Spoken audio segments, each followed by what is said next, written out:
Partiamo da due vittorie consecutive, ma soprattutto 3 vittorie nelle ultime 4 partite che rappresentano non solo ovviamente un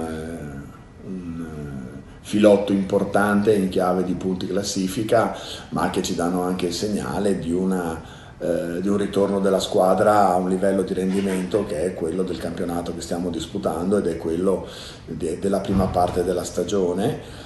Nonostante assenze, acciacchi, piccoli problemi che oggi siamo fortunatamente in grado di affrontare con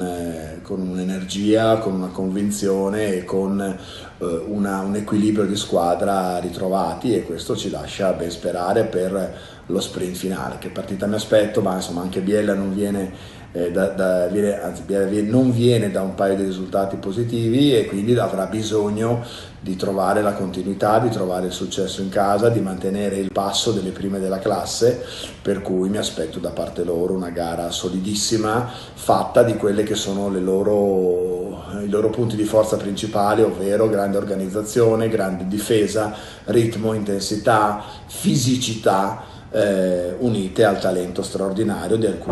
alcuni dei giocatori che compongono il roster di questa squadra. Molto perché lo dice la classifica, molto perché lo dice il roster, lo dicono i nomi dei giocatori che compongono questa squadra, lo dicono le ambizioni e la programmazione di questa società che è stabilmente negli ultimi anni ai vertici di questo campionato, quindi è temibile per un valore assoluto e anche per quello che è riuscita ad esprimere finora in questa stagione. No, scherzo, ovviamente Albano, insomma, valgono un po' tutte le considerazioni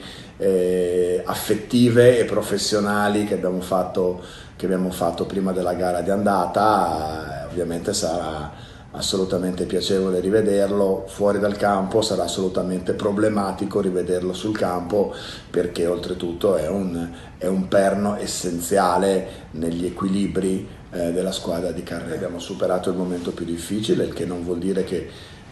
non capiti qualche altra battuta a vuoto, perché nella storia, no, e nell'andamento di un campionato bisogna sempre essere pronti anche alle giornate meno felici